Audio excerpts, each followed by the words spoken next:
The Council's arrogance. The great council chamber floated in the center of the galaxy. It was a massive hall of shining crystal and silver walls, where leaders of dozens of alien races gathered to speak about the future of the stars. Every voice in the chamber carried power, yet tonight most voices carried only laughter. They were laughing about Earth. "The humans are too peaceful," one scaled alien said with a grin. His sharp teeth glimmered under the chamber's lights. "Always sending trade ships, always smiling, always asking for friendship. They are harmless." Another alien, tall with wings folded behind her back, laughed as well. "Yes, they come from a death world, yet they act like children. They do not fight, they do not demand, they only obey. Perhaps they have learned their place." Around the chamber, others nodded. The council believed Earth was weak. For many years, humans had joined their meetings quietly, never raising their voices, never showing anger. To the proud council, this was proof that humanity had no true strength. But not everyone agreed. A younger alien diplomat sat silently near the back. His skin shimmered with nervous light, his large black eyes watching the others carefully. He had studied humans closely. He had seen the way they listened, but rarely spoke, the way they smiled politely, but never revealed too much. Something about Earth made him uneasy. Finally, he spoke. His voice was soft, but it cut through the chamber. "Do you not wonder," he asked, "why humans are so quiet? Why they never resist, never argue, never show the anger all Deathworlders carry inside?" The laughter faded. Some looked annoyed, others curious. "They are quiet because they are weak," the winged alien snapped. "That is the answer." But the young diplomat shook his head. "No, I think they are quiet because they are waiting." For a moment, silence filled the chamber. Then the laughter returned, even louder than before. "Waiting?" One counselor roared.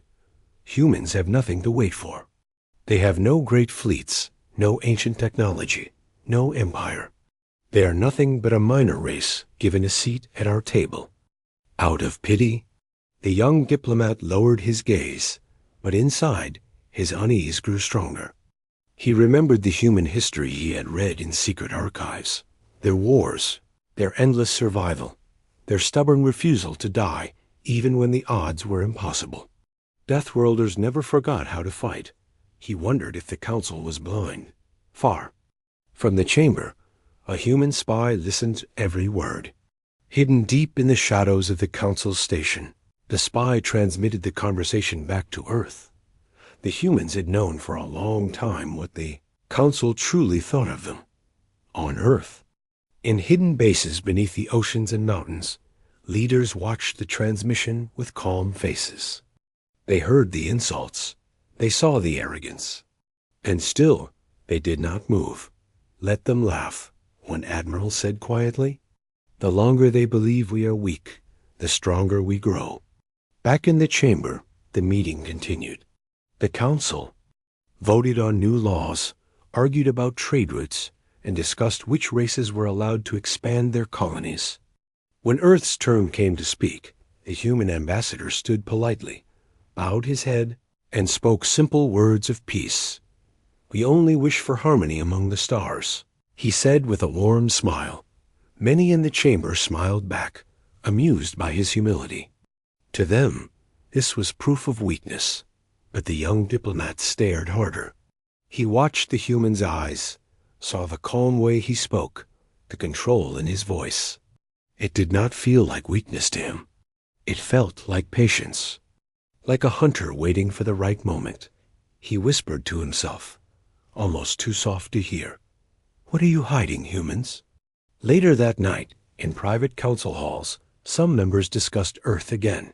"Perhaps we should test them," one suggested. "Send a small fleet near their system. Nothing aggressive, of course. Just a patrol, to see how they react." "Yes," another agreed. "If they are as weak as they appear, then they will submit. If they resist, well, they cannot resist for long. They nodded to each other, believing the plan was clever. None of them imagined Earth might be prepared for such a test. None of them imagined the humans might be far more dangerous than anyone suspected. In the shadows of the galaxy, Earth's fleets remained hidden. Massive ships rested in silence, cloaked by advanced systems the Council had never seen. Weapons hummed quietly, waiting for the order to awaken. The humans had been playing nice for centuries, but they never forgot who they were. And soon, the Council would learn the truth. Asterisk shadows behind Earth's smile. The Council's test began with silence. At first, no one outside the highest chambers knew of the plan. A single fleet of 20 ships was ordered to drift near Earth's borders. Not to attack, not to invade, just to observe. The Council told themselves it was harmless. But deep inside, they wanted to see fear. They wanted to see humans tremble. Yet Earth did not tremble. Far from the Council's gaze, in the dark edges of human space, a strange signal appeared. A Council scout ship picked it up by accident, a transmission, sharp and encrypted, bouncing across the void. What is this? The alien crew asked each other. They tried to break the code, but their machines failed. The encryption was far beyond anything they had ever seen. Council codes could be broken with time. Rebel codes, pirate codes, eventually, they all cracked. But this one? The more they tried, the more they realized they were looking at something impossible. Is it human? One officer asked. It must be, another said. But how could humans make this? It is stronger than even our Council codes. Fear spread in the small crew. If this was truly human work, then Earth was not as harmless as the Council believed. They sent the discovery to the Council immediately. Inside the Grand Chamber, arguments broke out. Impossible, shouted a tall, lizard-like counselor. Humans cannot make encryption beyond our reach. They are backward. They are new to the stars. But the data was real. The signal was human. And no one could explain it. Some wanted to dismiss it as luck, an accident of technology. Others whispered that maybe Earth was hiding something dangerous. Still, the Council laughed. They always laughed. They smile. They trade. They obey. The winged alien reminded them. If they had real power, they would have used it already. But in the shadows, doubt began to grow. Meanwhile, on Earth, the message had been sent on purpose. Deep beneath the oceans, in a hidden command station, human generals watched the Council's reaction with calm eyes. They found it, one officer reported. Good, an admiral replied. Let them wonder. Curiosity is more dangerous than fear. They will try to uncover more. That is when we will know who truly watches us. The humans had played this game for a long time. They gave the Council just enough to notice, just enough to doubt, while hiding their true strength behind shadows. And silence. It was a dangerous dance. But humanity was patient. In the galactic markets, Earth continued to send trade ships, smiling diplomats, and cheerful merchants. They offered food, medicine, and technology the Council thought was simple. Such kind people, these humans, alien traders often said, always willing to share. But a few sharp minds began to notice strange details. A human cargo ship once arrived at a port 2 weeks early, though the distance should have made that impossible. Another time, a merchant vessel dodged a pirate ambush with movements too precise. For its size. Small things, almost invisible. But to those who looked closely, the signs were there. Earth's smile hid something sharper beneath. One night in the Council's halls, the young diplomat who had doubted before studied the reports. His hands trembled as he pieced the clues together. Encrypted codes, silent fleets, ships moving faster than they should. He whispered to himself, "They are hiding in plain sight. They are pretending to be weak."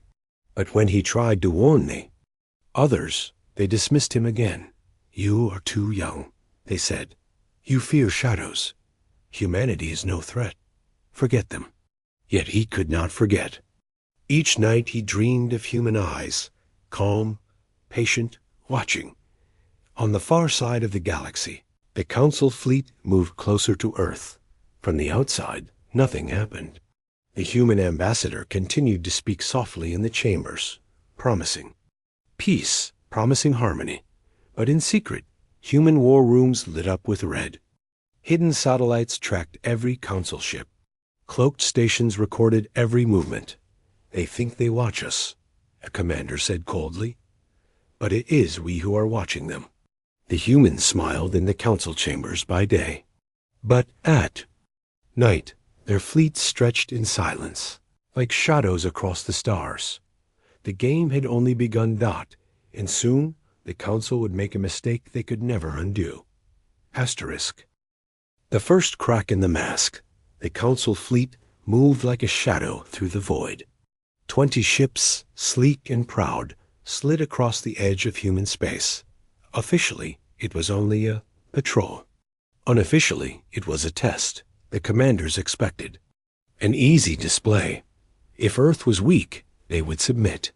If Earth was strong, the Council would finally see it. Either way, the Council wanted answers. Inside the lead ship, Admiral Veyer of the Council leaned back in his chair. His golden armor reflected the lights of the bridge. He spoke with calm arrogance. "Humans will not resist," he said.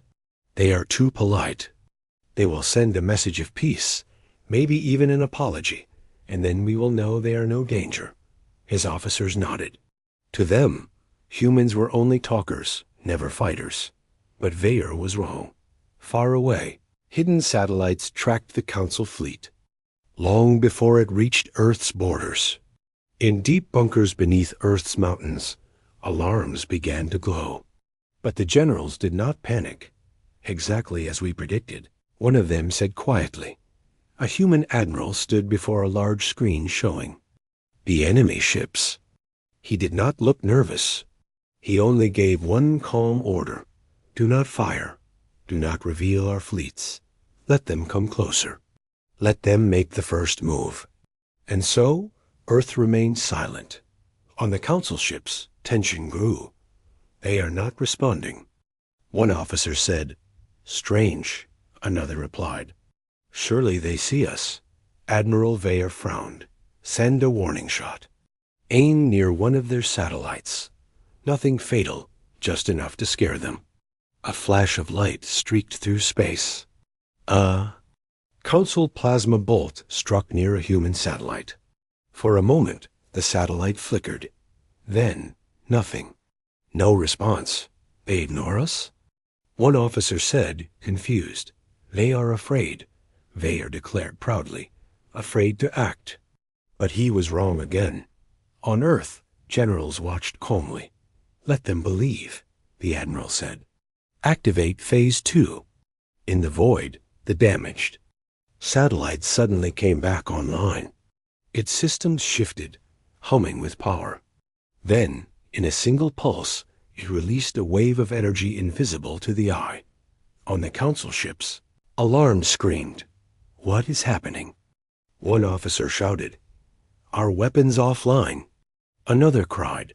Screens across the fleet flickered and went dark. Plasma cannons, torpedo bays, even their shields all dead. The entire fleet floated helplessly, their power drained by something. They did not understand. Veyer stood in shock. "This is impossible. What have they done?" The fleet tried to reboot systems, but the strange interference locked everything down. Only life support remained active. They were alive, but defenseless. And then a human voice filled their comms. "Council fleet," the voice said calmly. "You are entering restricted space. For your safety and ours, you will turn back now." The bridge fell silent. The officers stared at each other in horror. The voice was steady. It was not a plea. It was not fear. It was command. Veyer clenched his fists. But he knew the truth. If the humans wished, his fleet could be destroyed instantly. Retreat, he ordered through gritted teeth. Now, the council ships turned and limped away, powerless and humiliated. Spread faster than light at first, the council tried to hide what happened. They told the galaxy it was a technical malfunction. But whispers moved among traders and soldiers. The human satellite shut down an entire fleet. They never fired a shot. They just took away the council's weapons. Aliens across the stars began to ask questions. Was Earth really weak? Or had they been pretending all along? In the council chamber, chaos erupted. How can this be? One counselor shouted. Impossible. Humans cannot do this. Another roared, but the young diplomat who had doubted before only shook his head. I warned you, he said softly. They are not weak. They are waiting. Many still laughed, still denied the truth. But fear had entered the chamber now, soft and quiet, like a shadow. And far away, in hidden human bases, the generals listened to the chaos. They know something now, one officer said. Yes, the admiral replied. His eyes were cold and steady. But they still do not know enough. Let them wonder. Let them fear shadows. The truth will come when we decide. For the first time, the mask cracked. The council had seen a glimpse of Earth's real strength. Deep inside, humanity was smiling. Asterisk, humanity's secret past the council chamber was restless. The failed fleet mission had shaken their pride. For the first time in centuries, the council did not feel untouchable. Some wanted to attack Earth. Immediately, to prove strength. Others demanded caution. But one truth burned through the room. The humans were not what they seemed. Still, no one knew the full story far away. On Earth itself, in deep archives hidden beneath ice and stone, the truth slept, rows of sealed chambers, stretched for miles underground. Inside were records, relics, and machines older than the council itself. Only a handful of humans had ever walked those halls. On one of those days, a young officer named Daniel was allowed entry. He had been chosen to inherit knowledge, too dangerous for most eyes. His guide, an old admiral with silver hair, walked beside him. Their footsteps echoed softly. You are here because the mask must be kept, the admiral said. But you must also understand why we wear it. Daniel nodded, though unease gripped him. Sir, why do we hide our strength? Why do we let them laugh at us? The admiral stopped before a great metal door. It opened slowly with a heavy sound, revealing a chamber filled with ancient machines, glowing faintly blue. Because long ago, the admiral whispered, we learned what happens when humanity shows its true face. Inside, Daniel saw weapons unlike anything he had imagined. Vast cannons built into mountains. Satellites designed to tear fleets apart with silent pulses. Engines that could bend gravity itself. These were not built recently, the admiral said. They were built centuries ago, during the wars of survival. Daniel frowned. Wars of survival? The admiral's eyes grew hard. Long before the council ever noticed us, humanity fought enemies that would have destroyed us. The sky burned. Cities fell. We were outnumbered, outgunned. But each time, we adapted. We built faster. We fought harder. We survived when no one thought we could. He touched the side of one massive cannon. These are the shadows of those wars. Proof of what we became. Proof of why the galaxy should fear us. Daniel swallowed. Hard. But then, why hide it all? Why pretend to be weak? The admiral looked at him steadily. Because power attracts fear. And fear attracts war. The council believes we are harmless, so they ignore us. They see us as useful traders, as polite diplomats. If they knew the truth, they would unite against us. They would try to crush us before we rose again. He turned. and began walking deeper into the archive. That is why we smile. That is why we bow our heads. Not because we are weak, but because the galaxy is not ready for what we truly are. Meanwhile, across the stars, whispers grew louder. Alien traders told stories of Earth's strange technologies. Soldiers whispered about the fleet that had been shut down without a shot.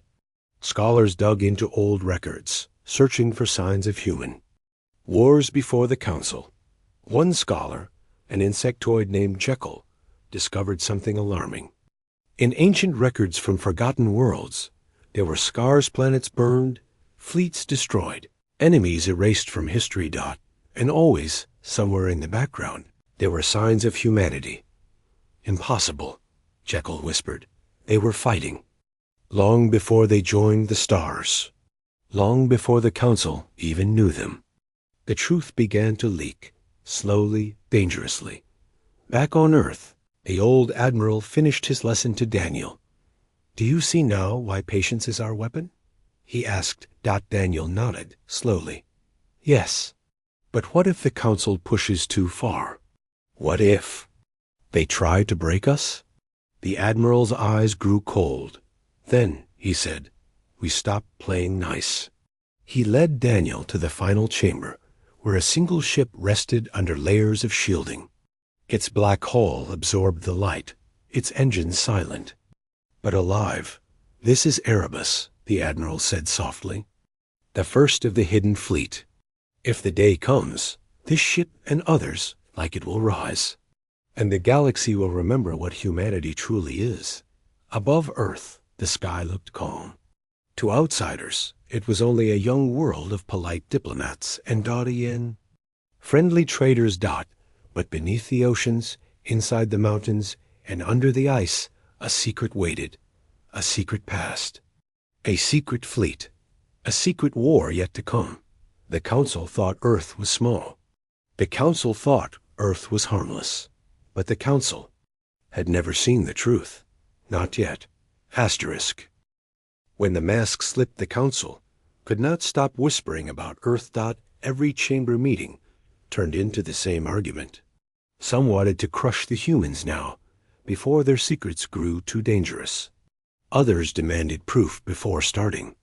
Another war, but no one could ignore the stories anymore.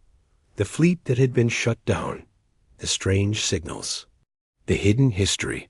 The Council decided on a final test. A harmless raid. In the quiet of space, near a human colony on the edge of their territory, 5 Council warships appeared. They claimed it was a training exercise, but their real plan was simple: frighten the colony, force Earth to react. The colony was small farmers, miners, families. No defenses that the Council could see. Inside the lead ship, Captain Reineck smirked. "This will be quick. We show our guns. They beg for mercy, and we report back that humans are nothing but cowards." His officers laughed. On the ground, the human colonists watched the sky darken with the shadow of the ships above. Children hid. Families prepared to evacuate into bunkers. But in the command center, one man stood calm. His name was Colonel Hayes. He had been stationed there for years, guarding something the Council could not see. "They finally came," Hayes said quietly. He pressed a hand against the steel walls of the underground chamber. "And now, they will regret it." The Council fleet broadcast their demand. "Humans of this colony," Reineck's voice boomed, "you are under inspection. Power down your systems. Surrender your data. Resist, and you will be destroyed." No reply came. Reineck grinned. "Very well, fire near their settlement. Teach them fear." A plasma bolt tore through the sky, striking just outside the colony. The ground shook. The colonists screamed, but Colonel Hayes didn't panic. He gave a single order: activate Sentinel. At first, nothing happened. The Council fleet laughed, but then the ground split open. From beneath the colony, a massive structure began to rise. Dust and fire poured into the sky, as ancient steel tore itself free of the earth. The shape grew taller, wider until the fleet realized with horror that it was no building dot. It was a weapon. A towering cannon, larger than any ship they had ever seen, rose from the earth. Its surface was black and silver, humming with energy that made their sensors scream in alarm. "What is that?" An officer shouted. On Reinek's bridge, Reinek's smirk vanished. Impossible. This colony was supposed to be undefended. The cannon moved with terrifying silence. It locked on to the nearest Council warship. For one brief moment, a sphere of white light gathered at its core. Then it fired. No sound, no explosion. Just a beam of energy that cut through space like a blade. The warship vanished in an instant. Not destroyed, erased. The other 4 ships reeled back in shock. "Retreat!" One officer screamed, "Retreat!" But the cannon was already moving, its core glowing again. Another beam. Another warship gone. A Council fleet broke apart, fleeing in all directions. Only 2 ships escaped, their crews trembling, their pride. Shattered. On the colony below, the cannon sank back into the earth, vanishing as quickly as it had risen. Within minutes, the surface looked normal again. Quiet farms, quiet homes. Colonel Hayes spoke calmly into his communicator. "Message to Earth High Command. Sentinel test successful. The Council will not forget this." He looked up at the sky, where the ships had fled. His face was hard. "They wanted to see what we hide. Now they have seen a glimpse." The survivors returned to the Council with their tale. But when they reported the truth, no one believed them. "A cannon that erases ships. Ridiculous," one elder said. "They are covering their failure with lies," another argued. But the captains swore on their lives. They showed recordings. They showed sensor logs. And slowly, silence filled the chamber. The mask had slipped. Earth had revealed something real. In the darkness of their hidden bases, human generals spoke in quiet tones. "They will come harder now," one said. "Yes," a admiral replied, "but let them. Every time they test us, they force us to show more. And with every reveal, their fear grows." He leaned forward, eyes sharp. "The day is coming when we stop pretending. And when that day comes, the galaxy will finally understand what it means to face humanity." The Council had wanted proof. Now they had it, and the proof terrified them. Asterisk? The Council's fear. The Council chamber had never been so silent. For centuries, it was a place of arrogance, where alien leaders argued about taxes, borders, and who had the right to rule. But now, every counselor sat frozen, watching the replay on the holoscreen. A single human colony, a single hidden cannon. 2 warships erased in seconds. No warnings. No mercy. The chamber trembled with unease. Counselor Jarrett, his scales glittering, under the light, slammed his claws on the table. This cannot be. No colony should have that kind of weapon.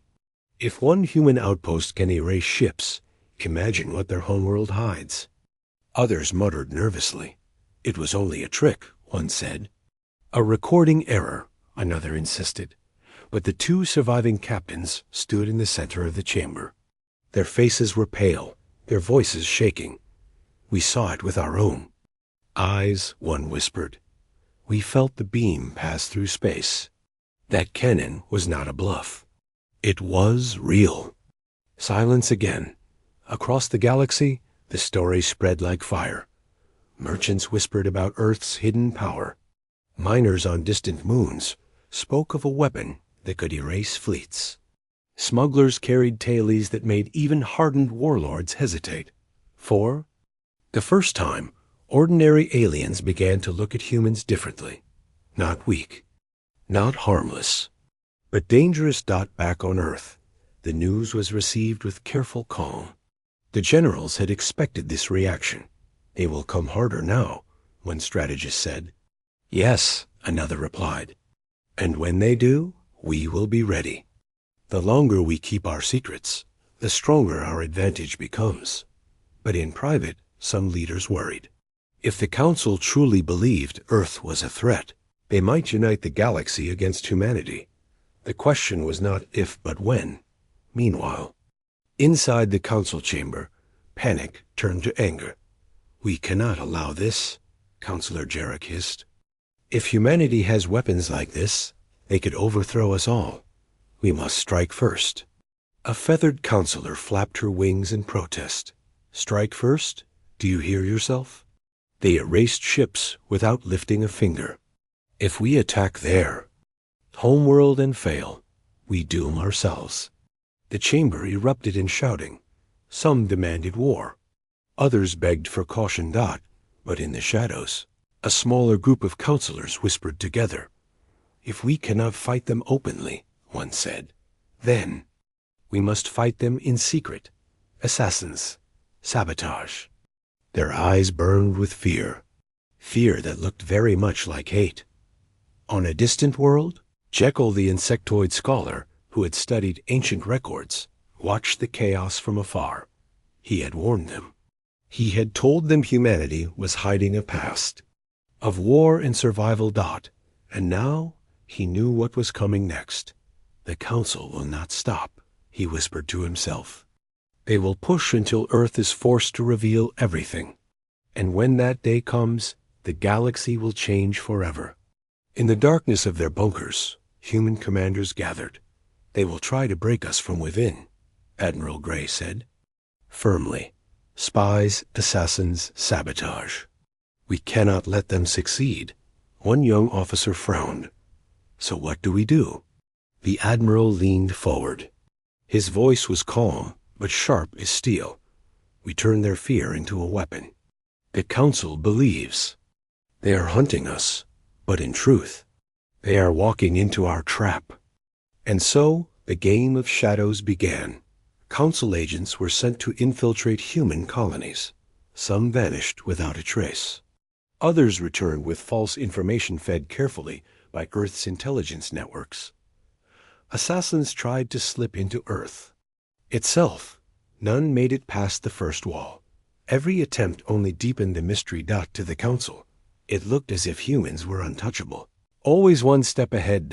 And that, more than anything else, terrified them. In hidden war rooms, councillors whispered the question none dared say aloud in public. What if humanity is not holding back only a weapon, but an entire fleet? What if they already outnumber us? What if the war is already lost, and we do not even know it? Fear grew like a disease, spreading from the chamber to the streets, from the streets to the stars. The mighty Council, once untouchable, now shook at the thought of a small blue world on the edge of the galaxy. But on Earth, the humans remained calm, patient. Because they knew something the Council did not. The mask had slipped once. The fear had begun, and soon the galaxy would see the rest. Asterisk. The day of revelation, the Council had run out of patience. For months they had argued, plotted, and sent spies into human space. But nothing worked. Every assassin vanished. Every spy returned with false reports. Every fleet sent too close. Never. Return. Fear had become poison in the chamber. And fear finally pushed them to one last decision. All fleets, Councillor Jarek roared, will strike Earth together. We will not wait for them to rise. We will burn them before they burn. You? The chamber trembled with agreement. Over 1,000 warships were ordered to gather. The largest armada the galaxy had seen in centuries. The sky above Earth grew dark. From the blue oceans to the great cities, people watched as ships filled the heavens. Thousands of alien warships, their weapons glowing. For a moment, it seemed the end had come. But in the hidden bunkers below, humanity had been waiting. Signal the fleet, Admiral Gray said calmly. Yes, sir, a voice replied. And across the stars, something stirred. The Council armada opened fire. Beams of plasma rained down like fire from the gods. Missiles streaked through the sky. The planet shook with the force of 1,000 explosions. But then, the smoke cleared. Earth still stood. Above the atmosphere. A shimmer spread like rippling water. A vast energy shield glowed faintly blue, stretching across the entire planet. What is that? A council captain gasped. Another voice shouted. It's impossible. A planetary shield that size cannot exist. But it did. And Earth had just revealed it. Then came the second revelation. The oceans split. Mountains opened. Clouds trembled. From hidden vaults deep beneath the earth, ships began to rise. Black hulled. Silent. Endless. First dozens. Then hundreds. Then thousands. The hidden fleet, the one the Council had always feared, was real. The armada of Earth filled the skies, each ship pulsing with strange blue energy the Council had never seen before. One Council officer whispered in horror, "We thought they had hundreds, but they have tens of thousands." The balance of power shattered in an instant. Gray appeared on every Council screen. His voice was calm, cold. "For centuries, we let you believe we were weak. For centuries, we smiled while you mocked us. For centuries, we played nice." His eyes hardened. "But now, you leave us no choice. You came to burn our home, and so we show you the truth." He raised a hand. Fire. The human fleet moved. As one, silent ships unleashed beams of light that carved through alien warships like paper. Missiles swarmed, weaving past shields with impossible precision. Council cruisers exploded by the dozens.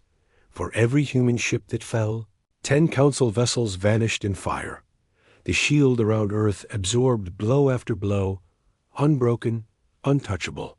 Galaxy's greatest armada, the pride of the Council, was being torn apart before it could even retreat. In the chaos, Councilor Jarek screamed at his officers, "Retreat! Retreat!" But the humans had already closed the trap. The Black Fleet surrounded them from every side. Escape was impossible. One by one, Council ships fell silent. Some were destroyed. Others surrendered. And above the blue planet, the war ended in a single day. When the smoke cleared, Admiral Gray's voice echoed once more. "Remember this day well. You believed humanity was weak. You believed we were harmless, but we were only patient. We held back because we wished for peace." He leaned closer, his words sharp as knives.